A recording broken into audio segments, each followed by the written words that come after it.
এক যে ছিল বনের খরগোশ, নাম ছিল টুকটুক। টুকটুক ছিল খুব বুদ্ধিমান আর সবসময় মজা করত এবং বনে ঘুরে বেড়াতো। কিন্তু একদিন বনের সব পশুদের মনে ভয় ঢুকে গেল, কারণ সেখানে এক বড় বাঘ এসে বনে বাস করতে শুরু করেছে। বাঘটা প্রতিদিন একটা করে ছোট পশুকে খেয়ে ফেলে। তাই সবাই মিলে ঠিক করলো, যে করে হোক বাঘটাকে থামাতে হবে। সবাই যখন চিন্তিত, তখন টুকটুক বলল, আমি বাঘকে থামানোর একটা উপায় খুঁজে বের করব। সবাই টুকটুকের কথা শুনে অবাক হয়ে গেল। একটা ছোট খরগোশ কিভাবে বিশাল বাঘকে থামাবে? কিন্তু টুকটুক দৃঢ় ছিল। সে বলল, আমার উপর বিশ্বাস রাখো।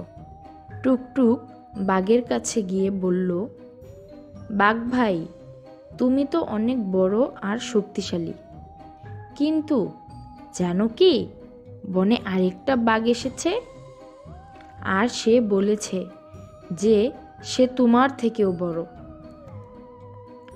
বাঘ অবাক হয়ে বলল, কে? আমার থেকে বড় বাঘ এখানে আসে কিভাবে? আমাকে তার সাথে দেখা করতে হবে। টুকটুক বলল, ও বনের এক গুহায় থাকে, তুমি আমার সাথে এসো, আমি তোমাকে দেখিয়ে দেব। বাঘ খুব রেগে গেল আর বলল, চল, আমাকে তার কাছে নিয়ে চল।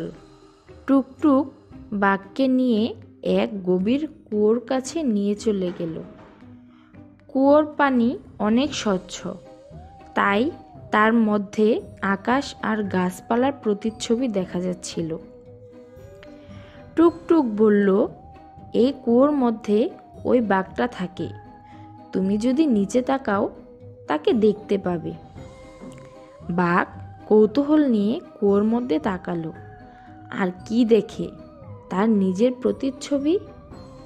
বাঘ ভাবল, ওমা, সত্যি তো, এই বাঘ আমার মতোই দেখতে, এমনকি আমার থেকেও বড়। রেগে গিয়ে বাঘ গর্জন করল, আমি তোমাকে হারাবো। তারপর সে লাফিয়ে কুয়োর মধ্যে ঝাঁপ দিল। কিন্তু বাঘ কিছুই করতে পারল না। এটা যে তার প্রতিচ্ছবি ছিল, আর কুয়োর মধ্যে পড়ে সে সাঁতার কাটতে শুরু করলো। কিন্তু শেষ পর্যন্ত সে কুয়োর গভীর পানিতে ডুবে গেল। টুকটুকের বুদ্ধিতে সবাই খুশি হলো। বনের সব পশুদের মাঝে আবার শান্তি ফিরে এলো।